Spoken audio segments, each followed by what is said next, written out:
నేను చెప్తే ఎవరు నమ్మరు, మొదలు నమ్ముతూ ఉండలేదు 20 సంవత్సరాల క్రితం. డయాబెటీస్, గ్యాంగ్రీన్, రేపు కాలు కట్ చేయాలని 100 మంది క్యూలో నుంచున్నారు అన్ని హాస్పిటళ్ళల్లోనూ. మల్లేశ్వరంలో యాంపుటేషన్ హాస్పిటల్ ఉంది. రోజుకు 88 మందిని ఒక్కొక్క రూమ్లో కాలు అలా తీసి పడేస్తున్నారు. గల్ఫ్ కంట్రీస్లో ఇక్కడ 80 మంది అయితే అక్కడ 160 మందికి తీసేస్తున్నారు. అంటే డయాబెటీస్ వస్తే అక్కడికి ఆగదు. కొందరికి కాలు తీసేయాలి గ్యాంగ్రీన్ అని, కొందరికి కిడ్నీ లేచిపోతుంది డయాలిసిస్, కొందరికి కళ్ళు పోతున్నాయి, కొందరికి మొనకాలు న్యూరోపతి తీసేసి కొత్త కాళ్ళు వేస్తాం రండి అంటున్నారు. అన్నిటికీ కొత్త కాలు, కొత్త కిడ్నీ, కొత్తది ఎక్కడి నుంచి తెస్తున్నారు? పాడైంది కింద ఉంది అని చూడట్లేదు. కాలు తీసేస్తే ఎక్కడి నుంచి వస్తుంది? మళ్ళీ కొత్త కాలు పెడతారే, కృతక కాలు పెడతారు. అదొక బిజినెస్. పొద్దున టూత్ పేస్ట్లో నుంచి మొదలు పెడితే కాఫీలు, ఇడ్లీలు, దోశలు, పూరీలు, పుల్కాలు ఇవన్నీ మీరు నోట్లో వేసుకున్న 100 గ్రాములు బియ్యం పిండి నుంచి 35 గ్రాములు గ్లూకోజు 15 నిమిషాల్లో రక్తంలోకి వచ్చేస్తుంది. 15 minutes, that's all it takes. గోధుమ పిండి వేసుకుంటే ఇంకా ముందు వచ్చేస్తుంది. 100 గ్రాములు పూరీలు కానీ పుల్కాలు కానీ, డ్రై పుల్కా తింటున్నాం మేము, ఆయిల్ మంచిది కాదు. డ్రై పుల్కా తిన్నా అంతే, నూనె వేసుకొని పుల్కా తిన్నా అంతే 35 గ్రాములు మీ రక్తంలోకి వచ్చేస్తుంది. మొత్తం టిఫిన్ అయ్యే లోపల 45 గ్రాములు కాఫీలు, టీలు అంతా చేరితే 50 గ్రాములు గ్లూకోజ్ పొద్దున 10 గంటలకే మీ దేహంలోకి వచ్చేసింది. 10 గంటలకు ఆఫీస్కి పోతే మళ్ళీ ఒక కాఫీ, అట్లా పోయి కాఫీ తాగొస్తాం, ఇట్లా పోయి టీ తాగొస్తాం. ఇంకా టీలు కాఫీలు, ఎండాకాలం జ్యూసులు తాగుదాము. ఒక్కొక్క జ్యూస్లో మీకు 50 గ్రాముల నుంచి 100 గ్రాములు చక్కెర వేసి బుర్ర అని తాగొచ్చి ఆహా అనుకుంటుంది. మందం అయిపోయింది, రక్తం అంతా చేరి ఆ మందం ప్రవహించకుండా హార్ట్ బీట్ తప్పుతూ ఉంటే, ఓహో హార్ట్ బీట్ తప్పుతుంది, నీ రక్తంలో హార్ట్ బ్లాక్స్ అవుతున్నాయి, రక్తం మందం అయిపోయింది, ఈ ట్యాబ్లెట్ తీసుకో. ఎన్ని రోజులు తీసుకుంటూ ఉండు, ఏం ప్రాబ్లం లేదు. అరే ఆ చక్కెర నోట్లో పోకుండా చూసుకోరా నాయన, అది మందం అవుతుంది. ఇప్పుడు చక్కెర నీళ్ళలో వేసి ఒక 2 నిమిషాలు వేడి చేస్తే ఏమవుతుంది? పాకం అవుతుంది. మీ దేహం టెంపరేచర్ ఎంత ఉంది, ఆ టెంపరేచర్లో మీరు చక్కెరలో వేసింటే పాకమై కూర్చోండి ఉంది. పాకమై కూర్చుందిరా బాబు, అందుకే రక్తం పారట్లేదు అని ఎవడైనా చెప్పాడు? లేదు ఊరికాయ తింటే మీకు బీపీ వచ్చింది అంటాడు. ఉప్పుకు బీపీకి సంబంధమే లేదు, కానీ చక్కెరకు ఉన్న సంబంధం అని ఏ డాక్టర్ ఇంతవరకు మీకు చెప్పలేదు. అంతెందుకు, మీరు మీ భార్య మర్చిపోయి ఉప్పు ఒకసారి సాంబార్లో ఎక్కువ వేసింది అనుకోండి, రెండోసారి మర్చిపోయి ఒకసారి వేసి ఉంటుంది, ఏదో ఇంట్లో గలబల మర్చిపోయాను ఇంకొకసారి ఉప్పు వేశారనుకోండి, ఆ సాంబార్ ఎవరైనా తింటారా? భార్య కూడా తినదు, ఉప్పు కషమని. అదే మర్చిపోయి గులాబ్ జాముకి ఇంకో 4 చెంచాలు చక్కెర ఎక్కువ వేసాం అనుకో, హేమావతి చాలా బాగుంది, ఇంక 2 గులాబీలు తీసుకురా అంటాం. అంటే ఉప్పు మనం కావాలన్నా తినలేము. నాకంటే మీరు కొద్దిగా ఎక్కువ ఉప్పు తినొచ్చు, ఇంకొక ఊరగాయ ఎక్కువ తినొచ్చు, అంతేకాని ఉప్పు మన నోట్లోకి పోమన్నా పోదు. కానీ డాక్టర్లు ఏం చెప్తున్నారు? ఉప్పు వల్ల మీకు బీపీ వస్తుంది అంట. నిజంగా బీపీ వస్తుంది ఈ చక్కెర వల్ల, ఈ కాఫీ వల్ల, ఈ టీ వల్ల, ఈ పాల వల్ల అని ఏ డాక్టర్ మీకు చెప్పట్లేదు. ఇన్ఫ్యాక్ట్ ఊరగాయ అతి అద్భుతమైన పదార్థం. నిమ్మకాయ ఊరగాయ, టమోటా ఊరగాయ, చింతపండు ఊరగాయ, మామిడికాయ ఊరగాయ, ఉల్లికాయ ఊరగాయ, ఇవన్నీ ఆల్ఫా హైడ్రాక్సీ కార్బాక్సిలిక్ యాసిడ్స్ అంటారు. Tartaric acid, citric acid, ascorbic acid, మామిడి పండులో గ్యాలిక్ యాసిడ్ అని, గోంగూరలో ప్రోటోకోచిక్ యాసిడ్ అని ఇంకొకటి అద్భుతమైన పదార్థాలు. ఇవి అద్భుతం. ఎంత అద్భుతం అంటే మీ దేహంలో క్యాన్సర్ని పుట్టించే కారకాలని 1 నిమిషంలో నిర్వీర్యం చేస్తాయి. అంటే మన దేశంలో ఊరగాయ కూర్చుకొని ఇట్లా ఇంత తినము, చివరకు పెరుగన్నంలో కొద్దిగా నంజుకొని తింటాం. ఆ కొద్ది అంశమే చాలు మన దేహంలో క్యాన్సర్ని దూరం చేసేదానికి దోహదపడుతుంది. ఇంత అద్భుతమైన ఆహార పద్ధతిని అనారోగ్యమని చెప్పి ఊరగాయని మన అరిటాకుల నుంచి తీసేసి చివరికి ఇచ్చింది వీళ్ళు ఏమిటాయంటే ఐస్ క్రీములు. ఆ ఐస్ క్రీమ్ తిని హార్ట్ బ్లాక్ అవుతున్నాయి పిల్లలకి, చిన్న చిన్న పిల్లలకి. ఇది ఆహార సంస్కృతిని పూర్తిగా నాశనం చేసే అడ్వర్టైజ్మెంట్లు చేస్తున్న మోసం. ఏ ఒక్క డాక్టర్ అయినా మీరు ఐస్ క్రీమ్ తినొద్దండి మంచిది కాదు అని చెప్పాడా? లేదు. ఊరగాయ తినొద్దండి అని అందరికీ చెప్తున్నారు. ఒకరికొకరు ఊరగాయ తినొద్దు అంట. వాడెవడో అమెరికాకు పోయిన వెంటనే ఫోన్, అమ్మా మీరు ఊరగాయలు ఎక్కువ తింటున్నారు, కొబ్బరి చట్నీలు ఎక్కువ తింటున్నారు, ఆఫ్ చేయండి. అక్కడ మాంసము, పిజ్జాలు, బర్గర్లు తిని హార్ట్లు పుట్టుకు అని చనిపోతున్నారు. దాని గురించి ఎవరు చెప్పట్లేదు. కొబ్బరిలో కొలెస్ట్రాల్ లేదు, ఊరగాయలో బీపీ లేదు. ఉండే బీపీ, ఉండే రోగం, ఉండే షుగర్ అంతా షుగర్లో, పాలల్లో, కాఫీలో, టీలో ఉంది. కానీ ఏ ఒక్క డాక్టరు, ఏ ఒక్క విజ్ఞాని, ఏ విశ్వవిద్యానిలయం దీని గురించి చెప్పట్లేదు. దానికి తోడు పుస్తకాల్లో రోసుకొని పాలు మంచిది, బియ్యం మంచిది, గోధుమలు మంచిది, ఇది తినండి అది తినండి అని ఈ డాక్టర్ల నుంచి, డయాబెటీస్ వచ్చిందా చపాతీ తిన్ను. చపాతీలో గ్లూటెన్ అనే ప్రోటీన్ ఉంది. అది కూడా ఈ కల్మషాలు మీ చిన్న పేగుల్ని, పోగుల్ని అంటుకుంటే సిలియక్ డిసీజెస్, అలర్జీ డిసీజెస్ అన్నీ వస్తాయి. నిర్నాళ గ్రంథికలు నాశనం అవుతున్నాయి. అటువంటి భయంకరమైన పదార్థాన్ని, ఆహారమని ఎందుకు నమ్మించారో? ఈ ఫర్టిలైజర్ కంపెనీలు పెంచుతున్నది గోధుమలు ప్రపంచమంతా. అందుకే అందరూ గోధుమలు తినేట్టు చేస్తున్నారు. చపాతీ మంచిది, చపాతీ ఆయిల్ వద్దు, పుల్కాలు మంచివి. What non sense. ఆ గోధుమల వైపు ముఖం కూడా చూపించకూడదు, అంత భయంకరం. ఎందుకంటే 1 కేజీ పెంచేదానికి 10,000 లీటర్ల నీళ్లను కట్టాలి.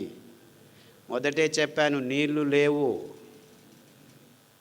చక్కెర 1 కేజీ పెంచేదానికి 28,000 లీటర్ల నీళ్లను పెంచాలి, కట్టాలి మనం సాగుబడి. ఇంత భయంకరమైన పదార్థాలని ఆహారమని నమ్మించి మొత్తం ప్రపంచాన్ని నాశనం చేయటం ఒకవైపు అయితే, ప్రకృతి పర్యావరణాన్ని నాశనం చేస్తున్నాం మనం. మన జీవితాలు పాడైపోవడం ఒకవైపు, మొత్తం ప్రపంచంలో ఉన్న మూగ ప్రాణులన్నింటినీ నాశనం చేస్తున్నాం. ఎందుకంటే మనకు కావాల్సిన ఈ పందుల్ని, కోళ్ళని, ఆవుల్ని పెంచేదానికి మొత్తం ప్రపంచంలో పెద్ద పెద్ద అడవులన్నింటినీ నాశనం చేసేసి ఈ సోయాబీను, మొక్కజొన్న, పశుగ్రాసం తయారు చేస్తున్నారు. ఈ సోయాబీన్ మంచిది, మీకు ప్రోటీన్ అని చెప్తున్నారు. మన దేహంలో ప్రోటీన్ అవసరమే లేదు. 6%, 7% ఉంటే చాలు. ఆ 7% ప్రోటీను మన సిరిధాన్యాల్లో, కొర్రల్లో ఉంది, అరికల్లో ఉంది, సామెల్లో ఉంది, అండు కొర్రల్లో ఉంది, ఊదుల్లో ఉంది. ఏ డాక్టర్ అయినా, ఏ విజ్ఞాని అయినా ఈ విషయాన్ని చెబుతున్నారా? లేదు, ప్రోటీన్ కావాలి తినండి, ప్రోటీన్ కావాలి తినండి అని వాళ్ళు చెప్పారని మన ఆయుర్వేద పండితులు పొద్దున్న లేచి మొలకలు చేసుకొని తినండి ఇందిన్ని అని చెప్పడం మొదలుపెట్టారు. మొలకల్లో ప్రోటీన్ ఉంది, 24% ప్రోటీన్ ఉంది. అంత తినకూడదు మీరు. కావాలంటే వారానికి ఒకసారి ఏదైనా బేడలు, అది పెసలు కావచ్చు, ఉలవలు కావచ్చు, కందులు కావచ్చు, శనగలు కావచ్చు, అంతకంటే ఎక్కువ అవసరం లేదు. మీరు ఎక్కువ తింటే మీ పొట్ట అప్పొద్దు తెలుస్తుంది మీకు. గ్యాస్ పట్టుకుపోతుంది. గ్యాస్ ఇక్కడ ఇరుక్కుపోయింది, అక్కడ ఇరుక్కుపోయింది. ఈ మొలకలు తింటే ప్రోటీను, అంతేకాకుండా దాంట్లో కూడాను చాలా కార్బోహైడ్రేట్ ఉంది, మీ షుగర్ ఎక్కువైపోతుంది.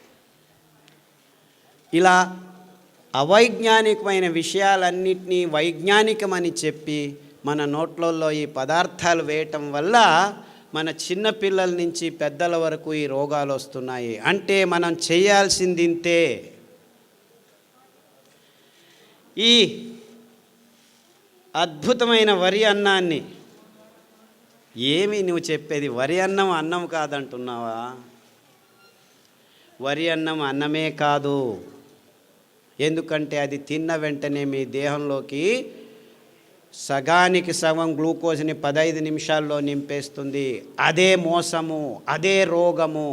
ఆ గ్లూకోజ్ను నిభాయించుకునేదానికి రక్తంలో కాలేయము, ప్లీహము, ఇంకా వేరే వేరే నిర్నాళ గ్రంథులన్నీ చేరి ఇది ఎక్కువైపోయిందని గ్లైకోజన్ తయారు చేస్తుంది, కొలెస్ట్రాల్ తయారు చేస్తుంది, ట్రైగ్లిసరైడ్స్ తయారు చేస్తుంది, రుమాటిక్ ఫ్యాక్టర్ తయారు చేస్తుంది, కొవ్వు తయారు చేస్తుంది, మాంసం తయారు చేస్తుంది. అందరూ ఈ బాతు ఆ బాతు తినుకొని బాతుకొంబుట్టిదారే అంటారు కన్నడದಲ್ಲಿ. బాతుకోవడం అంటే లావు కావడం అని. సో ఇప్పుడు చిన్న చిన్న పిల్లలు 80 కేజీలు 90 కేజీలు తూగుతున్నారు. ఈ బిస్కెట్లు, చాక్లెట్లు, కాఫీలు, టీలు, నూడిల్స్, పిజ్జాలు, బర్గర్లు, గోబీలు, మంచూరీలు తిని తిని తిని చిన్న చిన్న పిల్లలు. మొన్న ఒక అబ్బాయి వచ్చాడు, 128 కేజీలు, 16 సంవత్సరాలు. అమెరికాలో obesity is a big problem. Obesity అంటే ఊబకాయింపు, పేరు పెట్టేశారు దాన్ని. అరే ఎందుకయ్యా ఇలా హూ అని ఊపిపోతున్నారు, గాలి ఊపినట్టు అంటే మీరు తింటున్న పదార్థాలని ఎవరు చెప్పట్లేదు. డయట్ చేయండి. సో అంతా ఒకేసారి తినద్దు, 2 గంటలకు ఒకసారి తిను, 6 గంటలకు తిను, 8 గంటలకు తిను, 9 గంటలకు తిను, 12 గంటలకు తిను. తినడమే పని, ఇంకేమీ పని లేదు మనకి. ఇది డాక్టర్లు చెప్పేది మీకు. ఏంది 2 గంటలకు తింటూ ఉండని చెప్తున్నాడు ఈ డాక్టర్. అది ఎంత వైజ్ఞానికము! ఇంకేం పని లేదా ప్రజలకి?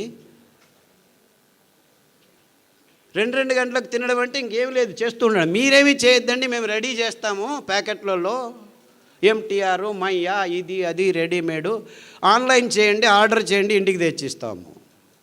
చూసారా, వంటింటిని మెల్లిగా వాణిజ్యకరణం, ఆహార పదార్థాలని వాణిజ్యకరణ చేశారు. మీరు ఇంట్లో వంట చేసుకొని తినడం కూడా వాళ్ళకి ఇష్టం లేదు. ఎందుకంటే ఇంకా అనారోగ్యాన్ని ఇంకా వేగంగా మీ దేహంలోకి రావాలంటే ఇంకా కెమికల్స్ను వాడి ఈ ప్యాకెట్లలో మీరు తాగే కప్పులు, తినే ఇవన్నింటినీ ప్లాస్టిక్ కోటింగ్ చేసేసి మీకు అనుకూలం అనుకొని హైజీన్ అంటే పర్సనల్ హైజీన్, ప్లాస్టిక్ బాటిళ్ళలో నీళ్లు పెళ్ళిళ్ళలో పెడుతున్నారు.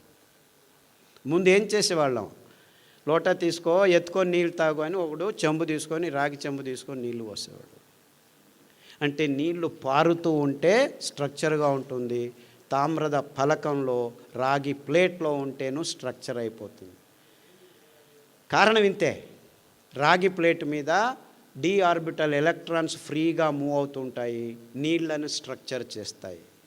పారుతుంటే జలపాతాల్లో, నదుల్లో నీళ్లు పారుతుంటే ఆ ఎనర్జీ ఆక్సిజన్ను, హైడ్రోజన్ని స్ట్రక్చర్ చేస్తుంది. ఆ ఎనర్జీ నీళ్లు నింపినప్పుడు కూడాను స్పృశిస్తూ ఉండేది రాగి ఫలకం మాత్రమే. అందుకే మన సాధు పుంగవులు, మునులు ఎక్కడికి వెళ్ళినా రాగి కమండలం తీసుకెళ్లేవాళ్ళు. కోపం వచ్చినా, ఇష్టమైన, శాపం ఇవ్వాలన్నా, వరం ఇవ్వాలన్నా ఆ నీళ్ళనే తీసుకొని నీ దేహం మీద వేసేవాళ్ళు. అంటే నీ దేహంలోనూ 75% నీళ్లు ఉంది, ఆ స్ట్రక్చర్డ్ వాటర్. అందుకే మీరు పాప వినాశం, ఆ జలపాతం మీద కూర్చుంటే పాపాలన్నీ బాగా అయిపోతాయి, గంగలో మునిగితే పాపం నాశనం అయిందంటే ఆ పారుతున్న నీళ్ళల్లో మీ దేహం 10 నిమిషాలు ఉంటే మీ దేహంలో ఉన్న రక్తము అన్నీ నీటి అంశమే. కాబట్టి స్ట్రక్చర్డ్ అయిపోతే కల్మషాలన్నీ పోయి మీరు బయటికి లేస్తే చైతన్యవంతులైనట్టు అనుభూతి జరిగేది. అందుకే ఇంతే కారణం. వేల సంవత్సరాల నుంచి సంగమాల్లో, పుష్కరాల్లో స్నానాలు చేయండి, మీకు ఇప్పుడు వెళ్ళి స్నానం చేయకండి, అంతా కలుషితమైపోయాయి. నిజమైన నీళ్ళు, పారుతున్న నీళ్ళల్లో, కొత్త నీళ్ళల్లో ఆ శక్తి, ఆ ఎనర్జీ, ఆ స్ట్రక్చర్డ్ వాటర్ వల్ల మీ దేహం పునీతమవుతుంది. అంతే, ముందు వాళ్ళు చెప్పింది ఇంకేమీ లేదు. రావి చెట్టు చుట్టూ ప్రదక్షిణలు చేయండి అని చెప్పింది ఇందుకే, మీ అసమతులనం బాగవుతుందని.